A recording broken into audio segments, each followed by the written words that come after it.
Bonjour, partons au XIIIe siècle. En 1240, nous sommes sous le règne de Louis IX, plus connu sous le nom de Saint Louis. En roi défenseur de la foi catholique, il dut gérer des dissensions au cœur de son royaume avec une partie de son peuple de confession juive. Il entretenait à leur égard des relations à la fois rudes et bienveillantes. Il devait les protéger en tant que communauté minoritaire et les réprimer en tant que peuple déicide. Depuis la découverte du Talmud par les chrétiens au siècle précédent, que leur reprochait-on? Essentiellement deux choses, l'usure et les insultes proférées à l'encontre de la Sainte Vierge et du Christ dans le Talmud, soit deux crimes aux yeux du roi et de la société de l'époque. En juin 1240 va s'engager un procès entre des maîtres juifs et des maîtres de l'université de Paris, supervisé par Louis IX et surtout sa mère, Blanche de Castille.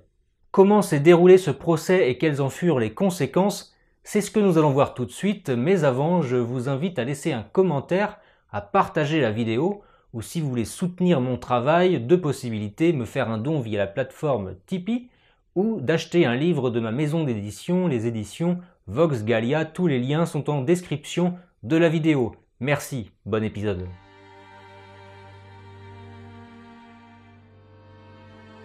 Louis IX s'exprimait ainsi quand on l'interrogeait sur les Juifs de son royaume. En tant que catholique, c'est-à-dire en ayant le souci de tous, que les évêques fassent ce qui les regarde au sujet des chrétiens qui dépendent d'eux, quant à moi, je veux faire ce qui m'appartient au sujet des Juifs. En 1239, un Juif converti au catholicisme, Nicolas d'Onin de La Rochelle, renommé Nicolas après sa conversion au catholicisme, dénonça au pape Grégoire IX les insultes violentes à l'égard des chrétiens et plus particulièrement à l'égard de la Sainte Vierge et du Christ dans le Talmud. Peu de temps après, le pape envoya une missive aux princes chrétiens leur ordonnant d'investir les synagogues et de s'emparer des livres dans le but d'expurger ces horreurs. Le 3 mars 1240, à Paris, Louis IX répondit immédiatement à l'ordre du pape. Des sergents perquisitionnaires dans les synagogues confisquèrent les Talmuds et les déposèrent dans les couvents dominicains et franciscains. Fidèle à sa conception du droit et de la justice, le roi donna la possibilité aux rabbins de se défendre, ainsi débuta le procès du Talmud en juin 1240 en présence de Blanche de Castille. Louis IX assista de loin au procès contrairement à sa mère Blanche, qui fera office d'arbitre à l'image de son royal fils, juste et impartial. Un vif débat théologique entre des rabbins et des prélats chrétiens s'engageait. Irritée, Blanche de Castille répondit à un rabbin qui lui reprochait de ne pas pouvoir les protéger.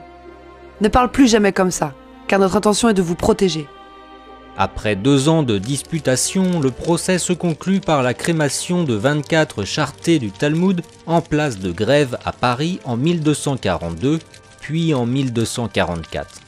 Tout au long de son règne, le roi Louis IX ne manquait pas de rappeler que sa fonction de roi consistait à se soucier de tous. C'est pourquoi, quand les Juifs étaient en danger, il savait intervenir en protégeant leurs synagogues ou en condamnant avec violence les pogroms comme en 1236, quand des Juifs d'Anjou et du Maine avaient été violentés par quelques énergumènes.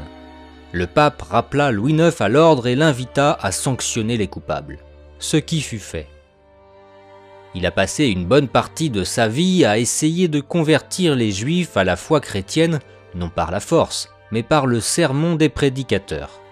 Près d'1 an avant de mourir, le 18 juin 1269, Louis IX autorisa un certain Paul Christiani, juif converti au christianisme, à prêcher pour ses coreligionnaires à Paris dans le but de les convaincre des erreurs de leur foi. Cette même année, le nouveau converti, Paul Christiani, ardent défenseur de sa nouvelle foi, suggéra au roi de faire porter la rouelle aux Juifs du royaume de France. Cette suggestion d'apposer une étoffe de tissu cousue sur le vêtement fut décidée et arrêtée par le concile du Latran IV en 1215. Louis IX avait attendu près de 55 ans avant de daigner s'y soustraire. Il avait d'ailleurs tellement tardé que le pape Alexandre IV, en 1258, lui avait adressé une lettre s'inquiétant du fait que sur ces terres, les Juifs ne portaient toujours pas de signum. L'année qui précéda son départ pour la 8e croisade, en 1269, préoccupé par son salut et celui de ses sujets, en roi dévot, il appliqua la recommandation du concile dans son royaume. Voilà, cet épisode est maintenant terminé, j'espère que vous avez appris quelque chose. Je tenais simplement à vous dire merci pour votre soutien, merci pour vos nombreux messages, commentaires, partages et vos commandes de livres de ma maison d'édition Vox Gallia, ainsi que les tipeurs, ceux qui me soutiennent sur Tipeee. Merci beaucoup à vous. Je vous dis à très vite. En attendant, vive la France. Salut!